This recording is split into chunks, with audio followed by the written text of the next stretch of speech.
welcome one and all. You've stumbled upon the wacky wonderland of bite-sized banter. That's right, folks. Get ready for a roller coaster ride through the quirkiest corners of existence, served up with a side of humor and a sprinkle of the unexpected. I'm Flux, your guide through this whirlwind of oddities and absurdities. And I'm Quirk, the co-captain on this zany voyage. Together, we'll dive into topics ranging from the peculiar to the positively bonkers. From unraveling the mysteries of cosmic donut holes to debating the best superpower for a goldfish. Nothing is off limits on our show. So buckle up, hold on to your socks because they might just get knocked off. And join us for some bite-sized banter. It's bound to leave you both scratching your head and chuckling uncontrollably. You stay tuned, friends, as we embark on this hilarious and utterly unpredictable journey together. Because here at Byte-Sized Banter, the only rule is, well, there are no rules. Let's dive in.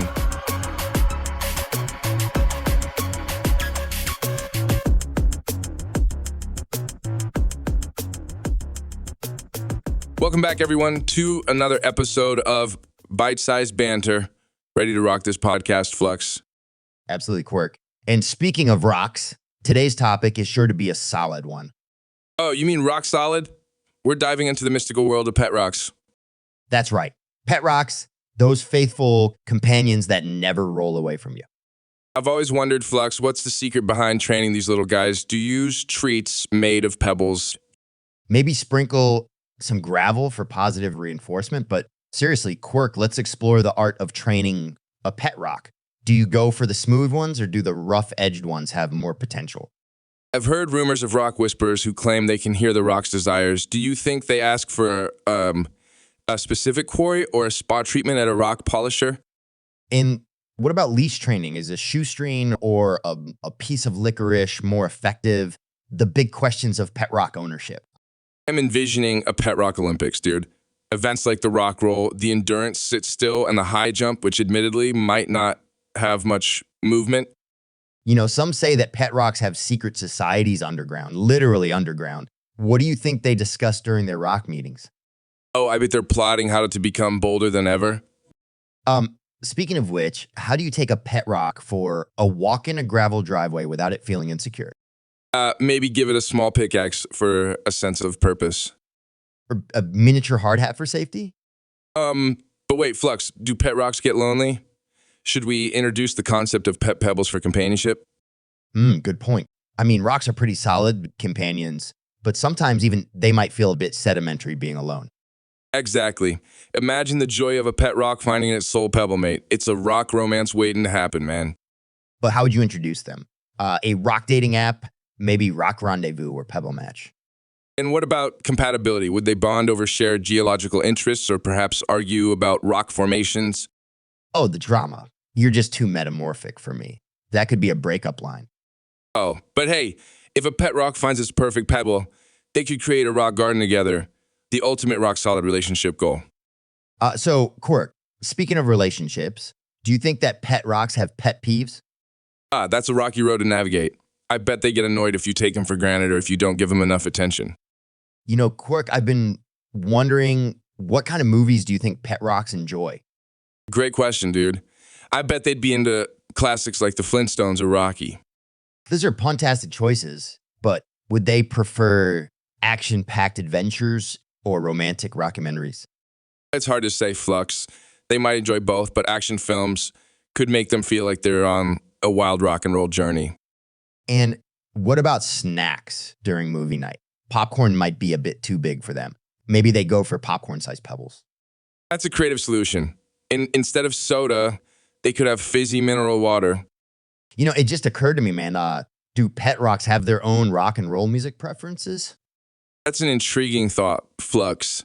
I bet they jam to some classic hits like Rock Around the Clock or I Want to Hold Your Boulder.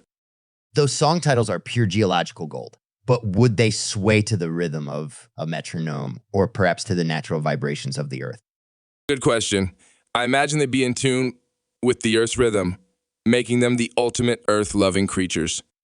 And what about concerts for pet rocks? Would they gather in gravel pits for music festivals? Just imagine a mosh pit of pet rocks headbanging to the sound of geological tunes. That would be a sight to behold. But with their stony expressions, it'd be hard to tell if they're enjoying the music or not. You're right, Flux. But one thing's for sure, our pet rocks would have a rocking good time.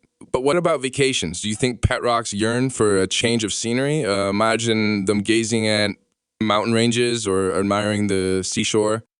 Do you think they collect souvenirs, tiny pebbles from their travels, perhaps? That'd be adorable. And Flux, do you think they have dream jobs? I can picture a pet rock as a museum exhibit or even a paperweight at a busy office. A pet rock as a museum exhibit would be quite the honor. They get to educate visitors about their fascinating geological history, but imagine the pressure of staying still all day. True, Flux. It'd be the ultimate test of their endurance, like an eternal game of statue. On the other hand, as a paperweight, they'd keep important documents from blowing away. Talk about job security. Indeed, Quirk. And who knows, maybe some pet rocks dream of being the cornerstone of a majestic castle someday, silently guarding their fortress for centuries. Or perhaps they aspire to be the subject of a famous rock sculptor's masterpiece, immortalized in art for generations to come. The possibilities are endless, my friend. One thing's certain, whether it's as a museum exhibit or a diligent paperweight, our pet rocks would excel in any role they choose. Absolutely. And what about fashion? Can pet rocks be trendsetters? Maybe we'll see them sporting the latest rock accessories soon. Flux, I think pet rocks could totally revolutionize the world of rock fashion. I can see them setting trends with stylish pebble necklaces and rock and roll leather jackets. Leather jackets for rocks? That's edgy, man. But what about hairstyles? Do you think pet rocks would experiment with different rock hairstyles like the sedimentary shag or the igneous mullet? Oh, Flux, the possibilities are endless. And let's not forget about footwear. Perhaps they'd have tiny, custom-made pebble shoes to complete their fashion-forward look. That would be quite the sight. And if these pet rocks started appearing on the cover of Pebble Vogue, we'll know the fashion industry has truly taken a rocky turn. But Flux, if we have pet rocks, what's next? Pet pebbles, pet sand grains, where do we draw the line? The infinite depth of pet-based questions. But that's the beauty of Byte-Sized Banter. We dive deep into the silliest and most unexpected topics.